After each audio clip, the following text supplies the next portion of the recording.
Namo Fundamental Teacher Shakyamuni Buddha. Namo Fundamental Teacher Shakyamuni Buddha. Namo Fundamental Teacher Shakyamuni Buddha. Today I'm reading The Prince and the She-Devils, Chapter 1, 5 Meals in the Forest, told by Todd Anderson. Once upon a time, King Brahmadatta was ruling in Benares in northern India. The enlightened being was born as the last of his 100 sons and grew up to be a wise young man. In those days, there were silent Buddhas who came to the palace to receive alms food. They were called Buddhas because they were enlightened. They knew the truth and experienced life as it really is, in every present moment. They were called silent because they did not preach the truth. This was because they knew it was a time when no one would be able to understand it. However, being filled with sympathy for the unhappiness of all beings, the silent Buddha wished to help anyone who asked them. One day, the young prince was thinking about his 99 older brothers and wondering if he had any chance to become king of Benares. He decided to ask the silent Buddhas about it. The next day, the silent Buddhas came as usual to collect alms food in the palace. The prince brought purified water and washed their feet. When they had sat down, he gave them appetizers to eat. Before giving the next course, he said to them, "I am 100th in line to the throne. What are the odds that I will become king of Benares?" They replied, "Oh, Prince, with so many older brothers, there is almost no chance you will ever be king here. However, you might become king of Tekasila. If you can get there in 7 days, you can become king. But on your way there is a dangerous forest. You must take the road passing through it, since it would take twice as long to go around it. That forest is known as Devil's Wood because it is filled with all kinds of devils, he-devils, she-devils, and even little children devils. The she-devils spend most of their time by the roadside. They use magic to make buildings and entire cities appear along the way. The buildings have ceilings decorated with stars and gorgeous rich couches surrounded by silk curtains of many colors. Sitting on these couches, the she-devils make themselves look like the sweetest, most pleasant of goddesses. With words dripping with honey, they attract travelers, saying, "You look tired. Come in, sit down, have something to drink, and then be on your way." Those who are persuaded to come in are invited to sit down. Then the she-devils use their beautiful physical appearance to trap their visitors with their own burning desires. After giving into their desires, the strangers are killed by the she-devils and eaten while their blood is still hot. In this way, those who are attracted by sight are trapped by the physical forms of women. Those who are attracted by sound are trapped by their singing voices and music. Those attracted by smell are trapped by the divine perfumes they wear. Those attracted to taste are trapped by the heavenly tasting delicacies they offer. Those who are attracted by touch are trapped by their soft, luxurious beds and velvet couches. But if you, fair prince, can control all 5 senses and force yourself to avoid looking at those beautiful, enticing she-devils, only then can you become king of Tekasila in 7 days. The grateful Bodhisattva replied, "Thank you, venerable ones. I will follow your advice. After hearing such warnings, how could I take the chance of looking at them? Then he asked the silent Buddhas to give him special charms to protect him on his dangerous journey through Devil's Wood. So they chanted protective blessings onto a string and some sand. He accepted the charms and paid his farewell respects to them, and then to his royal parents. Returning to his own home, he announced to his household servants, "I am going to Tekasila to win the kingship. You are to remain here." But 5 of them said, "We also wish to go with you." "No," said he, "you can't come with me. I have been warned that on the way there are beautiful she-devils who trap people who can't resist the desires coming from their own 5 senses. Then they kill their victims and eat them while their blood is still hot. It is far too dangerous for you. I will rely only on myself and travel alone." But the 5 would not listen. They said, "If we go with you, O Prince, we will force ourselves to keep from looking at those beautiful she-devils. We will accompany you to Tekasila. If you insist, then so be it," said the prince, "but keep your determination strong." The she-devils were waiting for them in Devil's Woods. They had already magically formed beautiful villages and cities with lovely houses and places and palaces along the way. It just so happened that one of the prince's 5 servants was easily enchanted by the sight of the curves and figures of the bodies of women. He began to fall behind in order to admire them. The worried prince asked, "Why do you delay, my friend?" "My feet ache," said the man. "Let me sit and rest a while in one of these mansions. Then I will catch up to you." "My good friend," said the prince, "those are she-devils. Don't chase after them." Nevertheless, blinded by the temptation of the sense of sight, the man replied, "My lord, I can't turn away. Whatever will happen, let it happen." Giving him one last warning, the prince continued on with the other 4. The one who remained behind went closer to the beautiful-looking forms he was attracted to. After pleasing themselves fully with their man, the she-devils killed him and ate him on the spot. Then they went farther into Devil's Woods and created another mirage of a beautiful mansion. They sat inside and began singing the sweetest melodies, accompanied by the lovely sounds of all kinds of musical instruments.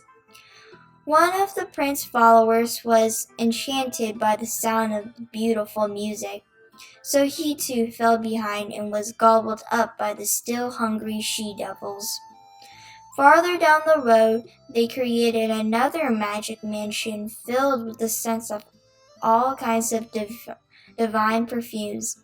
This time, the man who loved sweet smells fell behind and was eaten as well. Next, the she-devils created a fabulous restaurant filled with foods having the most heavenly flavors. Here the lover of the tastes of the finest delicacies wandered in and was devoured in turn. Then the she-devils went still farther down the road, created soft, luxurious beds and velvet couches, and sat on them. The last of the prince's followers was one who loved the touch of the softest fabrics and the most luxurious comfort. So he too fell behind and met his death, and was quickly eaten by the ravenous she-devils. These events left the enlightened being all alone in Devil's Woods. A certain she-devil thought, "Aha! This one is very strong-minded indeed. But I am even more determined. I will not stop until I have tasted his flesh." So she alone stubbornly followed him, even though all the other devils gave up the chase. As she got closer to the edge of Devil's Woods, some woodsmen saw her and asked, "Lovely lady, who is it that walks on ahead of you?" "We are newlyweds," replied the lying demon. "He is my too pure husband, who ran away from me on our wedding night. That's why I'm chasing after him." The woodsman caught up to the prince and said, "Noble sir, this delicate flower-like golden-skinned young maiden has left her family to live with you. Why don't you walk with her instead of making her chase after you?" The prince replied, "Good people, she is not my wife. She is a devil. She killed the 5 men who followed me and ate them while their blood was still hot." Whereupon the lovely-looking devil said, "See how it is, gentlemen. Anger can make husbands call their own wives devils and hungry ghosts. Such is the way of the world." Continuing to follow the prince, the determined she-devil magically made herself look pregnant. Then she seemed to be a first-time mother carrying her make-believe baby on her hip. Whoever saw the pair questioned them just as the woodsman had. Each time the Bodhisattva repeated, "She is not my wife. She is a devil. She killed the 5 men who followed me and ate them while their blood was still hot." Okay, and here is chapter 2, A Feast in the Palace. Finally, they arrived at Tekasela. The she-devil made her son disappear and followed alone. At the city gate, the prince stopped and went into a rest house. Because of the magic power of the charmed sand and string he had gotten from the silent Buddhas, the she-devil was not able to follow him inside. She stayed outside and made herself look as beautiful as a goddess. The king of Tekasela happened to see her as he was going to his pleasure garden. Overwhelmed by her beauty, he decided he must have her. He sent a servant to ask if she was married. When he did so, she replied, "Yes, my husband is inside this rest house." Hearing this, the prince called out from within, "She is not my wife. She is a devil. She killed the 5 men who followed me and ate them while their blood was hot." And once again she said, "See how it is, sir? Anger can make husbands call their own wives devils and hungry ghosts. Such is the way of the world." The servant returned to the king and told him what both had said, to which the king replied, "Unknown goods belong to the king." So he sent for the she-devil and seated her on a royal elephant. After the procession returned to the palace, he made her his number 1 queen. That evening, the king had a shampoo and bath, ate his supper, and went to bed. The demon had her supper, made herself look even more beautiful than before, and followed the king to his bed. After pleasing him, she turned on her side and began to weep. The king asked, "Why are you crying, my sweetheart?" "My lord," said she, "you picked me up from the roadside. In this palace there are many jealous women. They will say, 'She has no mother or father, no family or country. She was found on the side of the road.' Don't let them make fun of me like that, my lord. Give me the power over the whole kingdom, so none will dare challenge me." "My lovely," replied the king, "I have no such power over the whole kingdom. My authority is only over those who revolt or break the law." But since he was so pleased by her physical charms, the king continued, "My sweetheart, I will grant you complete authority over all who dwell within my palace." Satisfied with this, the new king waited until the king was asleep. Then she secretly ran off to her home in the city of devils. She gathered together the she-devils, he-devils, and even the hungry little children devils. Then she took them all back to the palace. She killed her new husband, the king, and gobbled him up, all except his bones. The other devils ate all the rest who lived in the palace, even the dogs and chickens. Only bones were left behind. The next morning, the people who found the palace doors locked, worried, they broke through the windows with axes, went inside, and found human and animal bones scattered around. Only then they realized that the man in the rest house was right, that the king's new queen was a flesh-eating devil. Meanwhile, the enlightenment being had protected himself from the murderous she-devil during that night. He had spread the charm sand on the roof of the rest house and wound the charm string around the outside walls. At dawn, he was still awake inside, standing alertly with a sword in hand. After cleaning up the mess in the palace, the citizens discussed the situation among themselves. They said, "The man in the rest house must be the master of his senses, since he did not even look at the she-devil's dangerous beauty. If such a noble, determined, and wise man were ruling our country, we all would be prosper. Let us make him our new king." In unanimous agreement, they went to the rest house and invited the prince to be their king. When he accepted, they escorted him to the palace, seated him on a pile of jewels, and crowned him king. He ruled righteously, following the 10 rules of good government. He avoided the 4 ways of going astray: prejudice, anger, fearfulness, and foolishness. He always remembered the advice of the silent Buddhas that led him to the kingship. Unlike his 5 unfortunate followers, he had resisted the blind desire for the pleasure of the 5 senses. Only then he could benefit all his subjects with his wise rule.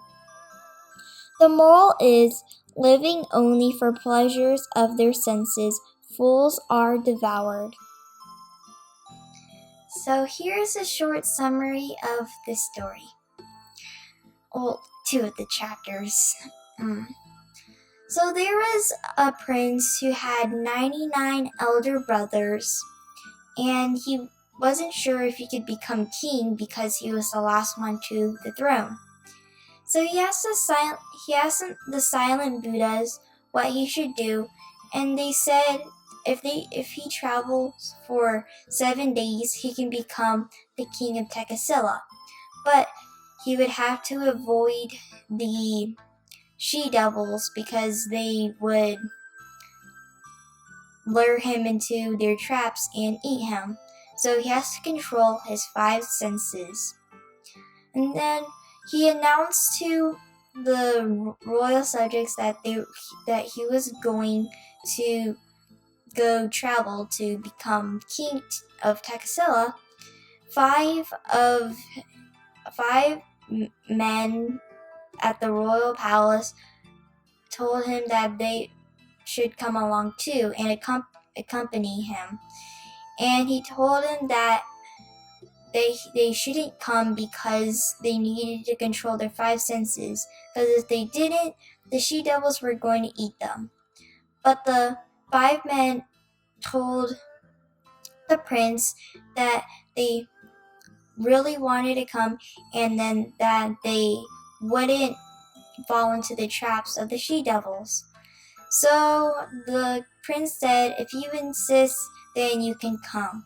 So they came along, and the first man got eaten because he couldn't control his senses, and that's what happened to all the others too. They all got eaten. And then it was just the prince alone. There was this one she-devil who tried many times to make him fall into her trap and eat him, but he was really good at controlling his five senses.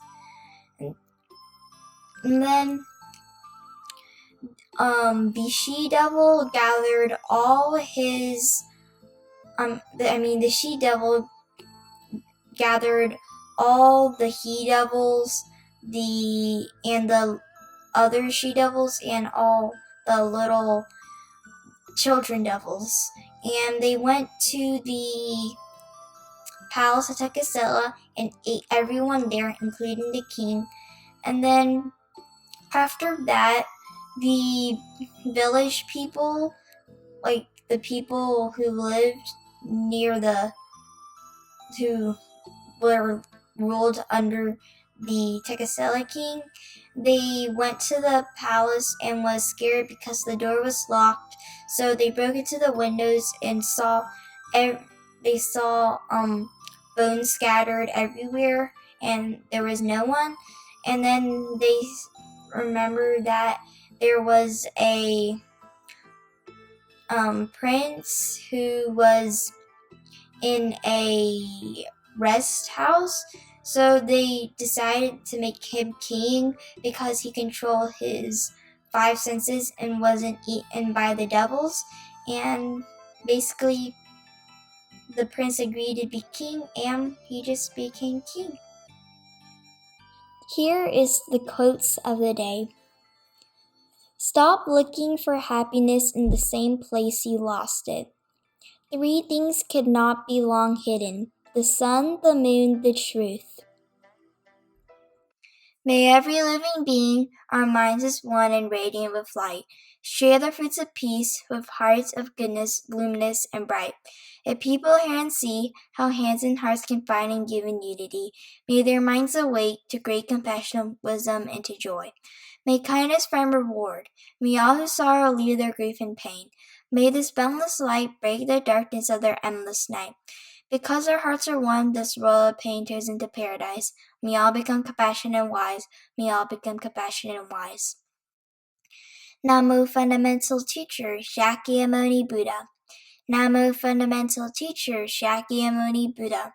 Namo Fundamental Teacher Shakyamuni Buddha.